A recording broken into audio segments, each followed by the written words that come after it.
O que se bebe em dia de festa pode-se beber no dia a dia? E que ligações gastronómicas se podem fazer com o que temos no copo? Aprenda e prove com a Escola do Gosto, a Academia de Literacia Alimentar do Público. Aulas únicas com especialistas. Entre como amador e saia um pouco mais conhecedor. Não perca a próxima aula, a 18 de novembro, no Porto.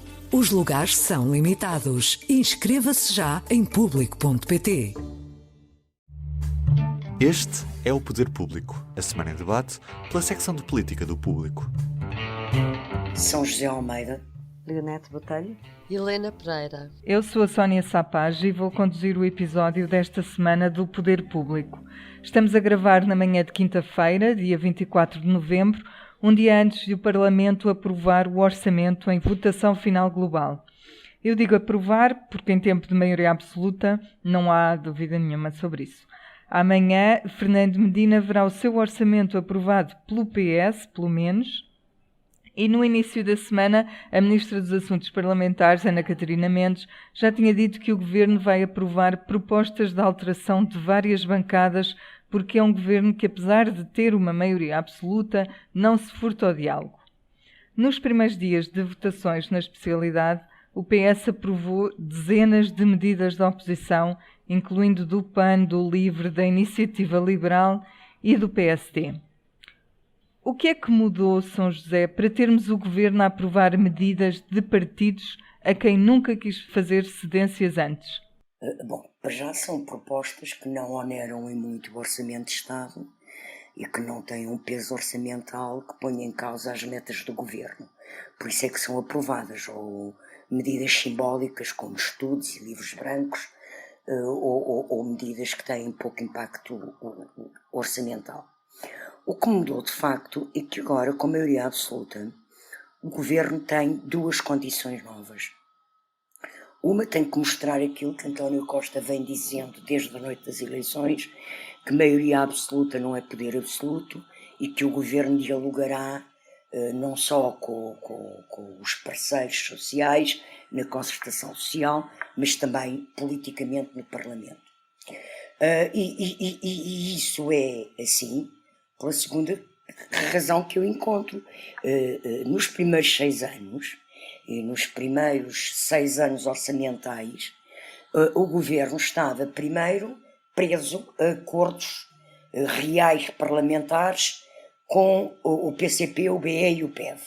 Portanto, tinha algum pudor, estava de alguma forma impedido de mostrar uma grande abertura negocial com outros partidos. Embora o tenha demonstrado com o PAN, mas que acabou por aprovar também todos os orçamentos. Mas em relação àquilo que é o centro-direita, ou seja, ao PSD e o CDS, havia uma certa limitação. Nos 2 anos do segundo Governo, embora não formal,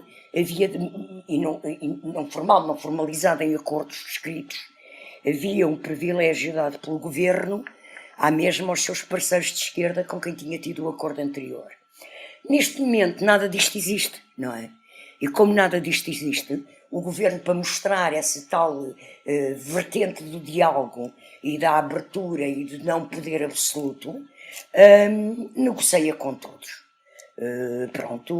Com coisas também que são simbólicas algumas, não quer dizer que não sejam importantes, mas repito que não têm peso orçamental que ponha em causa as contas certas do orçamento. Foi curioso que uma das coisas que eu percebi nas notícias que fui lendo, acompanhando, é que nestes primeiros dias, eu sei que entretanto já não é assim, mas nestes primeiros dias foram aprovadas medidas destes partidos todos, mas nenhuma do Bloco nem do PCP.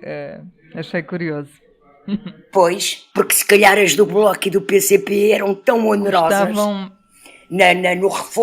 no reforço dos apoios e na devolução de rendimentos às pessoas, não é? De aumentos de salários e diminuições de IRS, que provavelmente o impacto orçamental não permitia.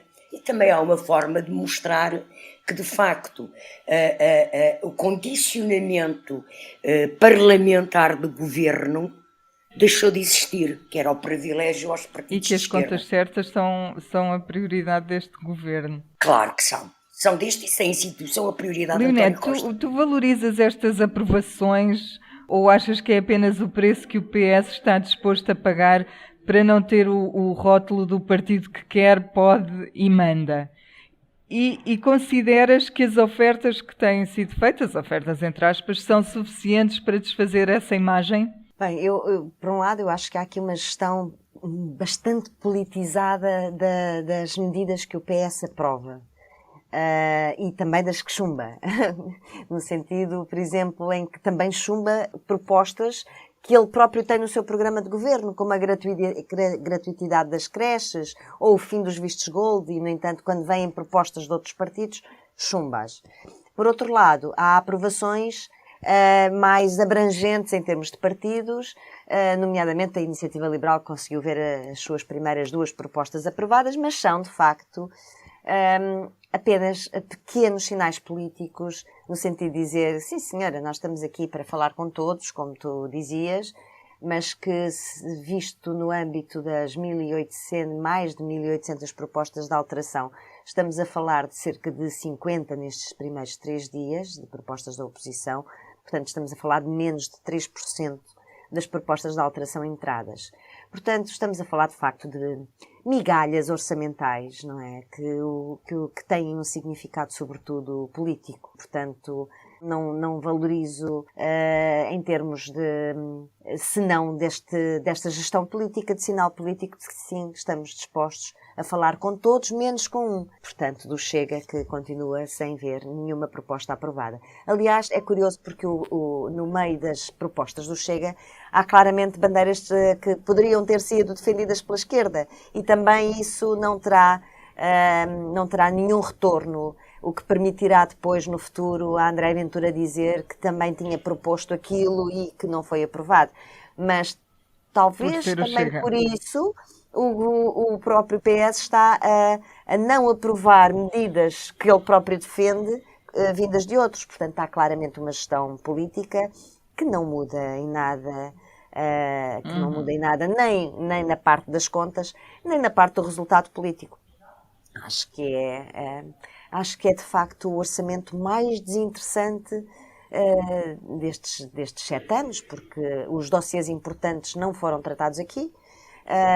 Estes debates de horas e horas são sobre assuntos completamente laterais. No essencial, a coisa está definida, preparada e, portanto, não há... É sempre o orçamento da maioria absoluta e da responsabilidade do PS. Para além daquilo que a São José disse, que é o orçamento para garantir o resultado do déficit zero, ou até mais do que isso.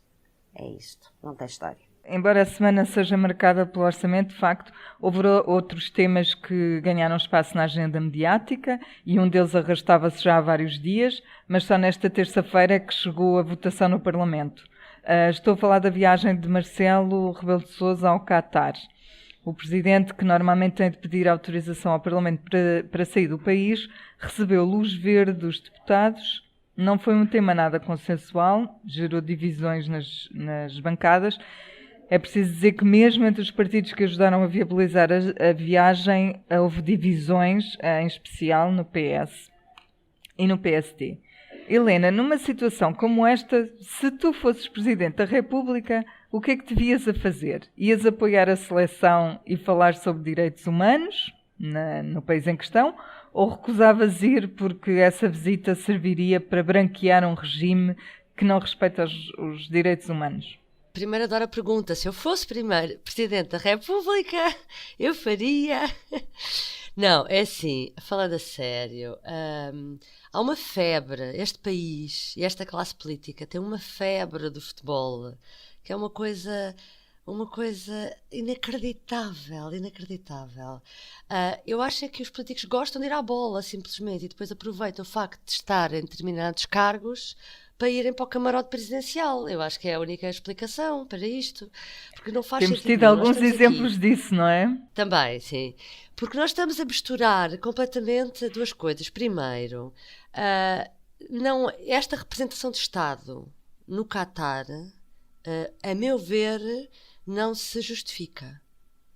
se estivéssemos a falar da fase final ou do jogo determinante para ganhar o Mundial, estamos a falar de uma fase de grupos, podemos não passar daqui. E eu acho patético de vermos o Presidente a dizer, então eu vou a um jogo, o Presidente da Assembleia da República vai ao outro, o Sr. Primeiro-Ministro vai ao terceiro, dividimos aqui entre nós, qual é que vai a qual? Acho um disparate total. E depois, quando o Presidente é confrontado com a questão dos direitos humanos, diz, sim, eu vou, mas vou aproveitar para lá falar sobre direitos humanos, e agora está a criar esta situação inacreditável. Foi o embaixador português no Qatar ter sido chamado, porque parece-me, não tenho a certeza, mas parece-me que Portugal deve ser o único país em que tem as mais altas individualidades do Estado, como diz o Qatar, a falar, a criticar o regime do Qatar, que é o Presidente da República, o Primeiro-Ministro e o Secretário de Estado das Comunidades Portuguesas, e, ao mesmo tempo, que tem a mais alta representação Deixa-me só dar-te um do esclarecimento. Estado nos estádios. Diz. Deixa-me só dar-te um esclarecimento. Da União Europeia, chefes de Estado, nesta fase só vai lá estar o rei de Espanha. Pronto, e vai a um... Deve ir o quê? Tudo o resto está representado por Exatamente, ministros. pronto, é isto. E, portanto, Portugal está-se a colocar... Ministros e outras Exatamente, figuras. Portugal está-se a colocar numa situação inacreditável. Vamos lá ver. Há uma questão de direitos humanos e há. Então, qual é o palco privilegiado? Por exemplo, a ONU. Faça-se um discurso em que se fale desse tema. Agora, o Presidente dizer, ok, eu vou ao futebol, mas vou aproveitar para visitar uma escola ou visitar uma instituição qualquer que tenha a ver com a educação e lá falar disto, não faz nenhum sentido. O Mundial é uma competição desportiva. Então o que é que eu espero da nossa seleção? Não é do nosso Presidente. O que é que eu espero da nossa seleção? Do nosso Presidente era que não fosse lá. Da nossa seleção é que tenha um gesto parecido, por exemplo, com o que teve a seleção inglesa. Ajoelhou-se. Ou alemã. Um gesto de solidariedade. E sim, eles são os protagonistas e representam, pronto, a seleção portuguesa representa o futebol português e, portanto, a parte da federação e dos jogadores, sim, eu, como portuguesa, exigiria ou gostaria que tivesse determinada atitude.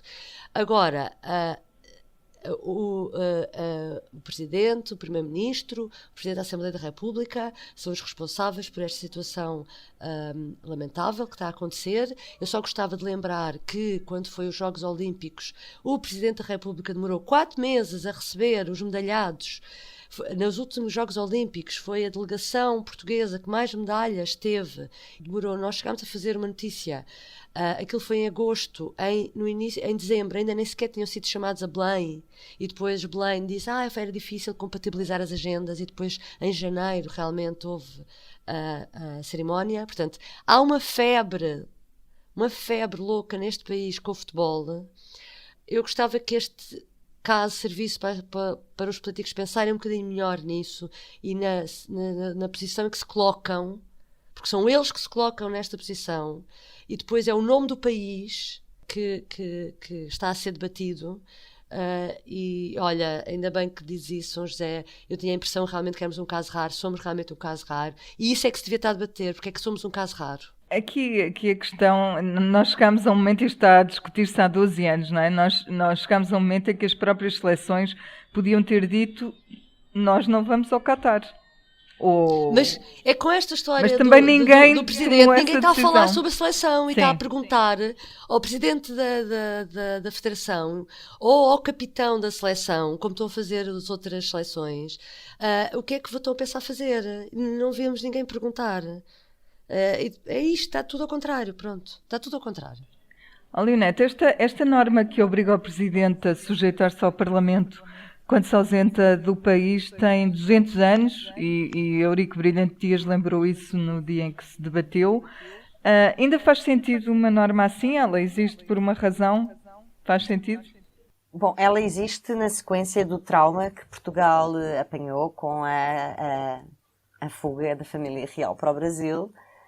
E, portanto, existe por esse motivo, e na primeira Constituição, e ainda de uma monarquia constitucional de 1822, foi tentado prevenir que a situação se repetisse e que desse origem, sei lá, a outros países, e, portanto, pronto, ficou como memória do trauma, e é muito curioso que ela ainda exista. Agora, se deve existir ou não é uma questão que os nossos deputados, que provavelmente vão entrar num período de revisão constitucional, devem ponderar. Porque o que está em causa é que modelo de presidência querem. Aquilo que existe hoje, apesar de haver essa tradição, mas o que existe hoje, de facto, na Constituição, é digamos, uma espécie de um controle do Presidente da República pelo Parlamento, em que os deputados, o formato que existe, permite aos deputados permitirem ou não, darem autorização ou não ao Presidente para fazerem uma viagem em determinado momento, por determinadas situações, sejam elas quais forem. Os deputados livremente votarão consoante as suas razões. E, portanto, isto é uma decisão que é o próprio Parlamento que tem que tomar. O que é que quer ter? Porque é preciso que se saiba que esta norma tem tanta dignidade constitucional que é uma das poucas que permite que o Presidente da República perca o mandato. Não é uma perda automática, tem que passar pelo Tribunal Constitucional, mas faz parte do sistema de checks and balances que existe na Constituição, neste caso em relação ao Presidente da República.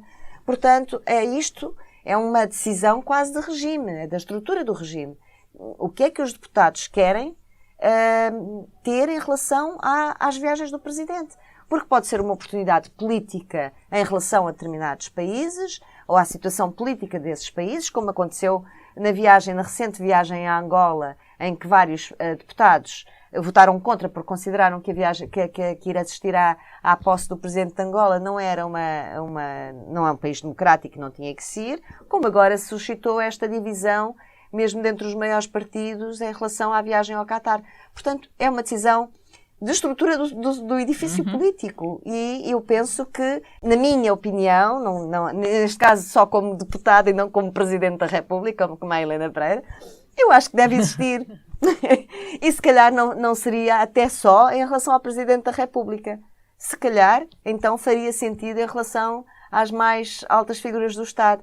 Mas isso é uma decisão realmente de interesse político. Aí podemos estar a responsabilizar o Parlamento pela gestão dos negócios estrangeiros, digamos assim, ou pela diplomacia, que é uma competência do Governo e também do Presidente. É uma competência partilhada, exatamente. Pois aí é que está, quer dizer, por isso é que eu digo, acho que a origem da norma é esta. Manteve-se ao longo de 2 séculos, provavelmente porque sempre se entendeu que o Parlamento devia ter alguma palavra a dizer nestas viagens. É uma decisão de alta política, não é um pormenor como algumas outras coisas da Constituição. Qual é o edifício jurídico que se quer ter em termos de checks and balances? Portanto, não é um pormenor. Aí parece-me que a interpretação que o PS, o PSD e o PC fizeram da norma, eu fui ler as regras e tendo a concordar com essa interpretação, que é realmente meramente formal e tem a ver com uma questão de política interna e não de política externa. É só saber se na altura que o país vive, se o Presidente da República, que é um órgão que não pode ser substituído por ninguém, se pode ausentar-se do país ou não. Mas é como tu dizes, mas os deputados não é isso que está na Constituição, não é, Helena? Ou seja, são questões de interpretação. O que a Constituição diz é o Parlamento autoriza. Autoriza, mas a interpretação que eu faço é autoriza em nome, não da política externa, mas de uma questão de política interna, que é se aquela pessoa, que é um órgão unipessoal, se pode sair do país numa altura em que, imagina, que há motins, que há problemas de ordem pública, coisas desse género. Mas é isso, ao mesmo tempo concordo contigo na parte em que está aberto o processo de revisão constitucional. Decidam qual é o formato, o modelo que querem. Mas, de facto, não é um pormenor. Vamos mudar um bocadinho o rumo da conversa e tocar noutro assunto importante, que também não nasceu esta semana. Desde a apresentação do livro de Carlos Costa, surgiu de novo a questão do Banif e da atuação do Governo nesse dossiê. Marcos Mendes chegou a dizer que era um caso de justiça. O Chega anunciou que avançará sozinho para uma comissão de inquérito, depois de ter percebido que para já não conta com o apoio do PSD para isso. O PST fez, entretanto, 12 perguntas a António Costa sobre o assunto, focando-se em Isabel dos Santos e no papel que o Primeiro-Ministro teve ou não no seu afastamento ou não.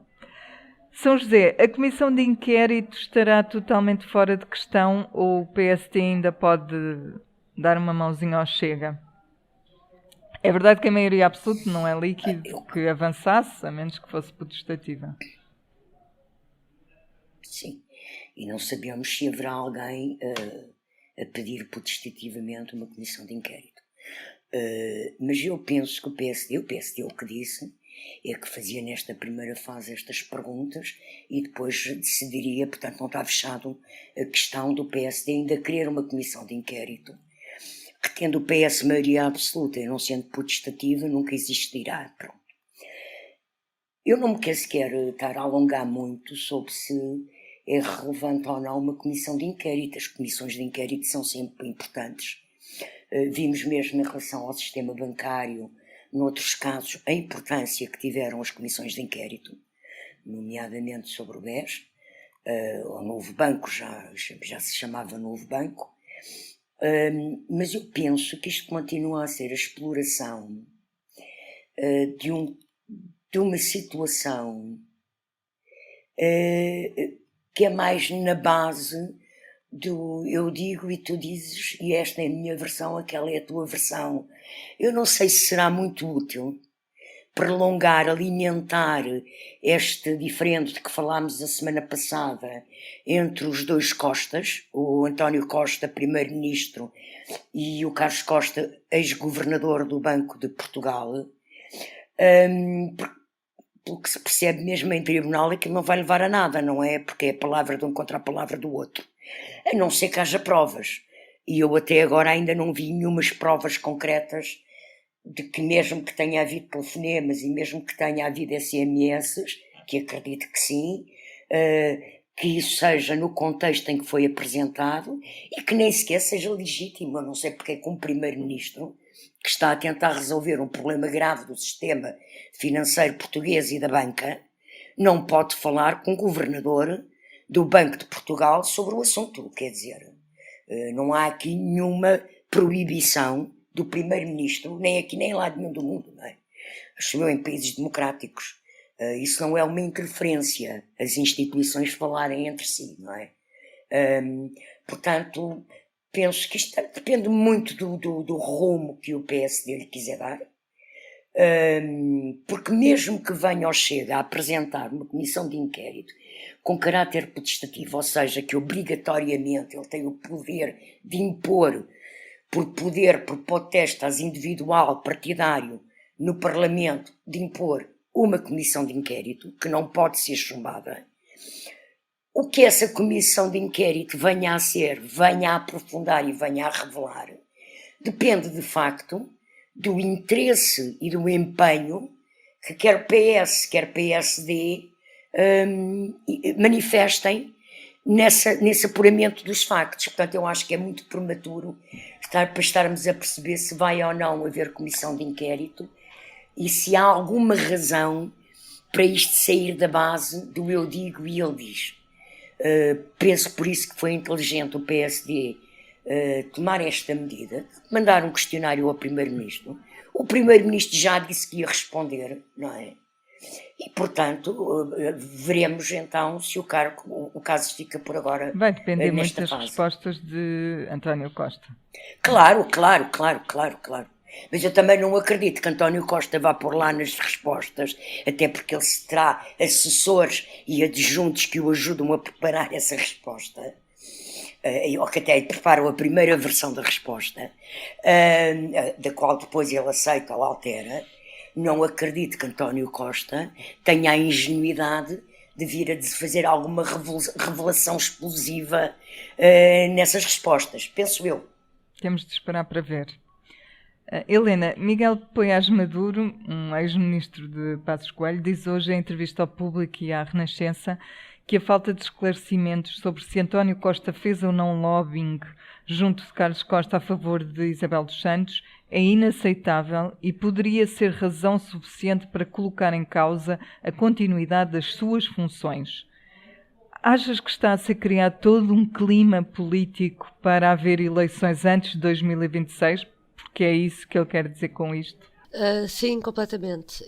Parece-me que este caso todo, o livro de Carlos Costa e estas notícias sobre alegadas pressões que envolvem a banca estão completamente a ser usadas em primeira linha pelo PSD, com aquele argumento. Um dos argumentos é que Pedro Passos Coelho, o seu anterior primeiro-ministro, resistiu às pressões de Ricardo Salgado no BES, e agora temos um primeiro-ministro, isto é a narrativa que o PSD quer passar, e agora temos um primeiro-ministro que, ao contrário do nosso PSD, estaria a defender interesses, a envolver-se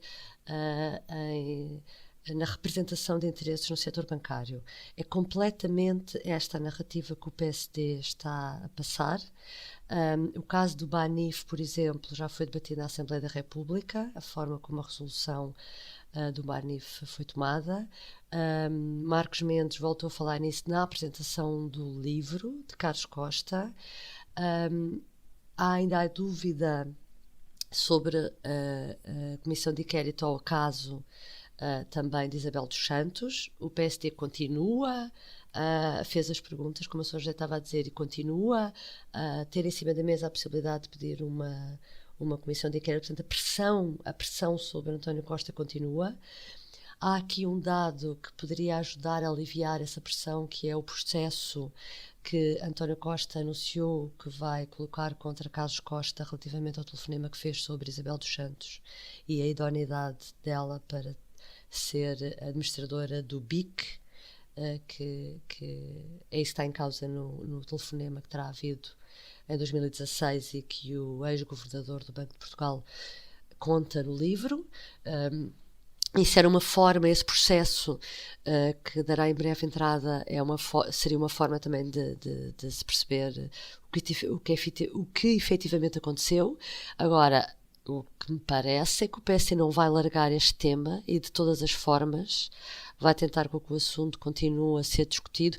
É uma espécie de impeachment, no fundo. O que parece que o PSD quer é uma espécie de tiro à figura do primeiro-ministro, de modo a que politicamente ele pareça fragilizado ou incapaz de ser confiável. Completamente, sim, com o primeiro-ministro. É uma espécie de quase de impeachment que querem fazer, que os sociais-democratas querem fazer.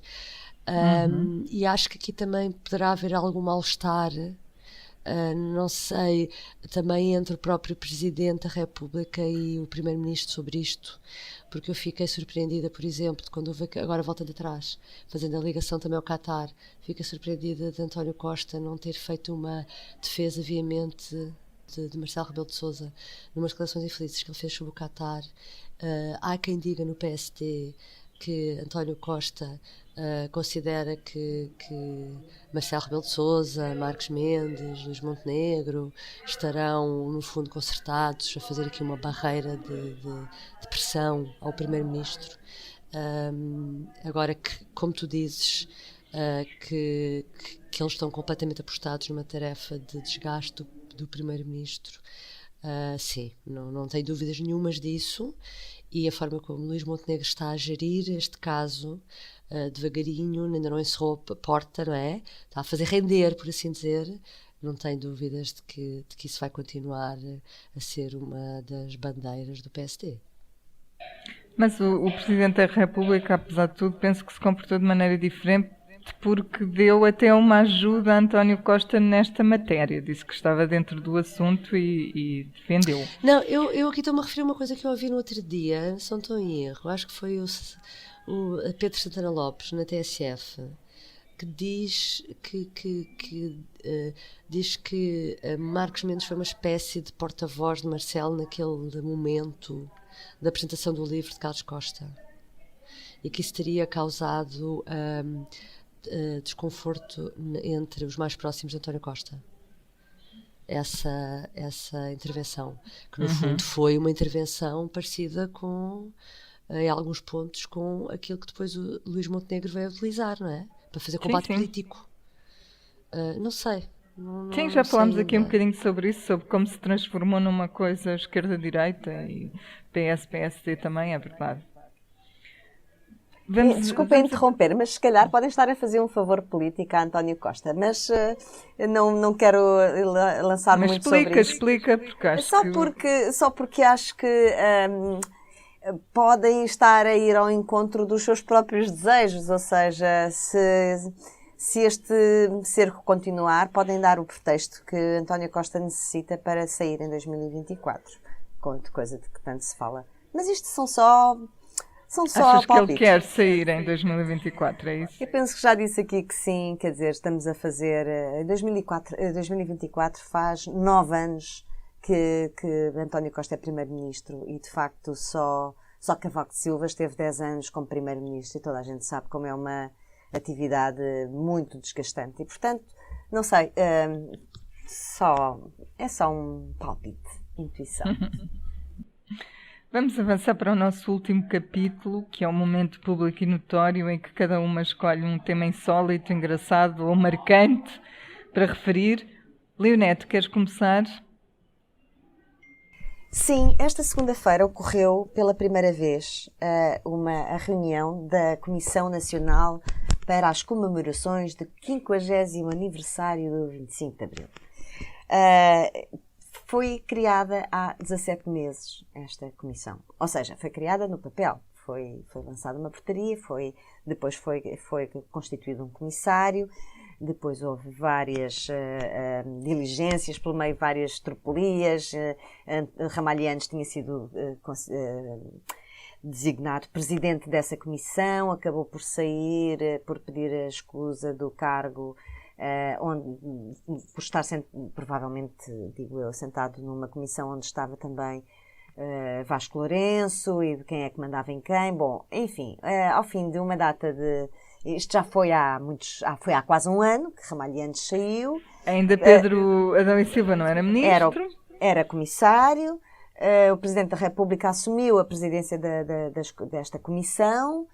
Bom, ela finalmente reuniu na passada segunda-feira e ficámos a saber que deverá ser então em janeiro a segunda reunião e deverá então ser aprovado o calendário das comemorações.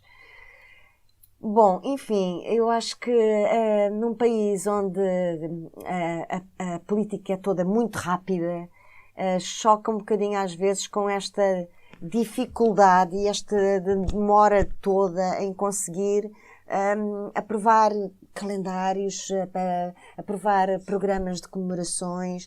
Qual é de facto a importância que o país quer dar a isto? Às vezes não compreendo bem esta quase discordância entre a rapidez do discurso político e da vida política e a demora em resolver os problemas e em tomar decisões. E isto parece-me público e notório. São José, queres continuar? Sim, eu trago como público e notório o resultado dos censos, a análise dos censos que foram realizados e que se conheceram esta semana, em que há alterações interessantes da estrutura da sociedade portuguesa. Mas o que mais aflição me faz, na forma como este estudo é tratado e na forma como os jornais e os académicos tratam estes estudos, é que continuamos a falar, isto também na política é assim, as medidas também são aprovadas para as famílias, ou seja, temos uma sociedade de cidadãos, de pessoas individuais. Democracia é a autonomia individual. E nós continuamos a analisar o país, a falar de famílias, mesmo com coisas ridículas, como falar, por exemplo, em famílias, em relação a agregados domésticos constituídos apenas por uma pessoa. Então, uma pessoa que vive sozinha não é uma família, não é? Quer dizer, porque sozinha nem sequer é monoparental, não é? Pronto. Depois é uma sociedade em que sobe exponencialmente o número de viúvos, divorciados, o casamento recua bastante em relação aos números anteriores. E continuamos a falar como se estivéssemos a falar de famílias. De facto, há aqui assim uma doutrina, uns mantras doutrinários do neoliberalismo dos anos 80 que entraram na academia e na política portuguesa e que as pessoas nem raciocinam Eu ia sobre o dizer que é que isso, estão a falar. não é só Mas na academia, continuo. porque se tu reparares, Na política o também. último grande pacote de medidas... Era para as famílias. É para as famílias, pronto, não é? É tudo para as famílias. Portanto, quem vive sozinho parece que não existe, não é? Isto é completamente absurdo. É um facilitismo, é preguiça mental. É as pessoas não perceberem que estão a usar conceitos que não têm nada a ver com as políticas que se praticam em Portugal. As políticas sociais que se praticam em Portugal, que são de inspiração social-democrata, não têm nada a ver com este neoliberalismo. E continuam a usar um palavreado completamente retógrado, reacionário e em desuso, fora de moda, que não se usa. Pronto. Faz muita aflição, embora saliente a importância do estudo, porque de facto mostra mudanças interessantes na sociedade portuguesa. A minha família sou eu, não é? Helena, faltas tu. O meu público notório é pela ausência.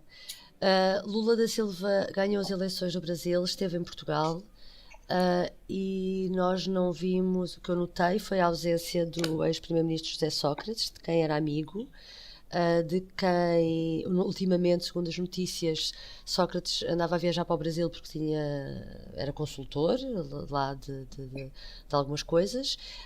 Lula da Silva chegou a vir a Lisboa a apresentar um livro de José Sócrates há uns anos e notei isso que há dias, e o meu público notório é só para assinalar que aparentemente a distância entre os dois, não sei se é um cerco sanitário que Lula da Silva pôs a Sócrates, é só para assinalar isso. Um cerco sanitário de Lula. Obrigada às três e também a quem nos acompanhou na última meia hora. Para a semana pode ouvir-nos um dia mais tarde, na sexta-feira, já que quinta, dia 1 de dezembro, é feriado. Até lá. Até lá. Até lá. Até lá. O público fica no ouvido. O que se bebe em dia de festa pode-se beber no dia a dia? E que ligações gastronómicas se podem fazer com o que temos no copo? Aprenda e prove com a Escola do Gosto, a Academia de Literacia Alimentar do Público. Aulas únicas com especialistas. Entre como amador e saia um pouco mais conhecedor. Não perca a próxima aula, a 18 de novembro, no Porto.